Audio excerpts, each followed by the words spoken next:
Assalamu alaikum. Welcome to my channel. This is Ataullah Akram, a graphics and UI UX designer.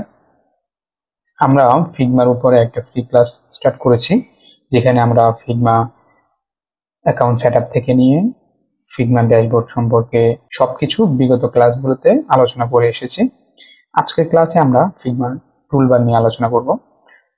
গত ক্লাসে আমরা দেখেছিলাম, আমরা যখন কোনো ফাইল ক্রিয়েট করব, ডিজাইনের জন্য যখন নতুন কোনো ফাইল নেব, তখন আমাদের যে ফাইল নেওয়ার পরে যে ইন্টারফেসগুলো থাকে, এই ডিটেলস সম্পর্কে আমরা আলোচনা করেছিলাম। এখানে আমরা 3টে পেজ নিয়েছিলাম, রিনেম করেছিলাম, হ্যাঁ। তারপরে এখানে কিছু জিনিস দেখেছি, এখানে কিছু সেটিংস আছে যেগুলো আমরা দেখেছি। সো আপনি যদি গত ক্লাসটা যদি মিস করে থাকেন, অবশ্যই দেখে আসবেন।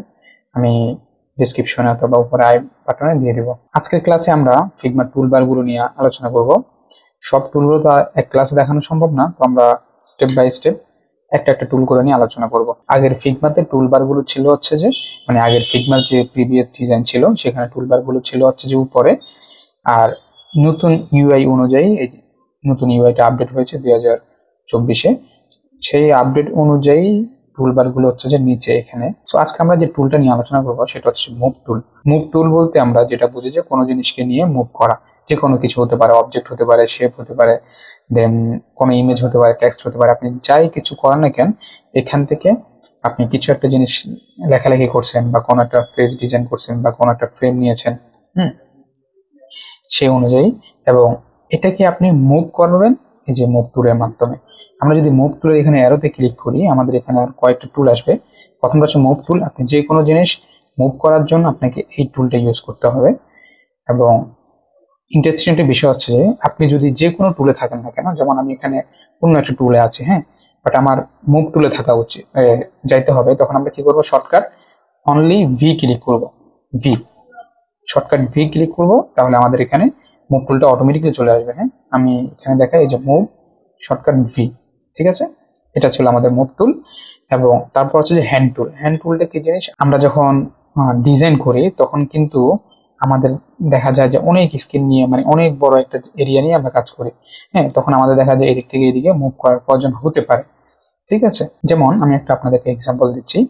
ধরেন এটা আমার একটা প্রজেক্ট, দেখেন এখানে অনেকগুলো ফাইল আছে এবং অনেক লম্বা। ধরেন এটা আমার জুম করা, এখন সেক্ষেত্রে আমার নিচে নামার জন্য বেসিক্যালি আপনি স্ক্রল করে নামতে পারেন, বাদ বাকি পার্টিকুলার কোনো স্ক্রিনকে খোঁজার জন্য আমি হ্যান্ড টুলটা ইউজ করতে পারি, ঠিক আছে। এই যে হ্যান্ড টুলটা ইউজ করতে পারি। আমি যেখানে মুভ করার প্রয়োজন আমি সেখানে মুভ করতে পারতেছি, বা যেখানে যাওয়ার প্রয়োজন আমি সেটা হ্যান্ড টুলের মাধ্যমে যাইতে পারতেছি। হ্যান্ড টুলের শর্টকাট হচ্ছে যে এজ। আপনি এজ ক্লিক করলেও, যে কোনো টুলে থাকেন না কেন, আপনি যখন এজ ক্লিক করবেন তখন আপনার হ্যান্ড টুল চলে আসবে, হ্যাঁ। এখানে আরেকটা দারুণ জিনিস, সেটা হচ্ছে যে আপনি যে কোনো টুলে থাকেন, আপনি স্পেস ক্লিক করবেন কিবোর্ড থেকে, অনলি স্পেস, তখন দেখবেন যে হ্যান্ড টুলটা চলে আসছে, হ্যাঁ। জাস্ট স্পেস ক্লিক করে মাউস আপনি মুভ করেন, হ্যান্ড টুলটা চলে আসবে, ওকে। আর এজ ক্লিক করলে তো হ্যান্ড টুল আসছেই। দেন এরপরে আমরা যদি একটু নিচে যাই, আরেকটা টুল আছে, সেটা হচ্ছে স্কেল। স্কেলটা কি জিনিস, আমরা যখন কোনো ডিজাইন করি তখন আমাদের ডিজাইনকে বড় করার জন্য নর্মালি তো আমরা টেনে বড় করতে পারি, বাট ফিগমাতে সিস্টেম হচ্ছে যে আপনি যখন কোনো আর্টবোর্ডকে বড় করবেন তখন স্কেল টুলটা ইউজ করতে হবে। কেননা ওই আর্টবোর্ডের মধ্যে ফন্ট থাকতে পারে, ওখানে কম্পোনেন্ট থাকতে পারে, তারপরে ওখানে আপনার অটো লেআউট থাকতে পারে, যেগুলো আপনি যতই মুভ করেন না কেন, এগুলো ছোট যে সাইজ ওই সাইজে থাকবে, কিন্তু বড় হবে না।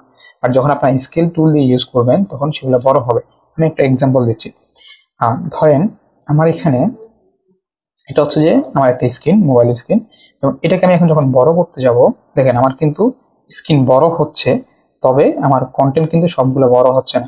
দেখেন এখানে বাটনের সাইজে আছে, এখানে যে আমার ইনপুট ফিল, এগুলো ইনপুট ফিলের জায়গায় আছে, অ্যাকচুয়াল সাইজ বড় হচ্ছে না, ফন্টের সাইজও সেম।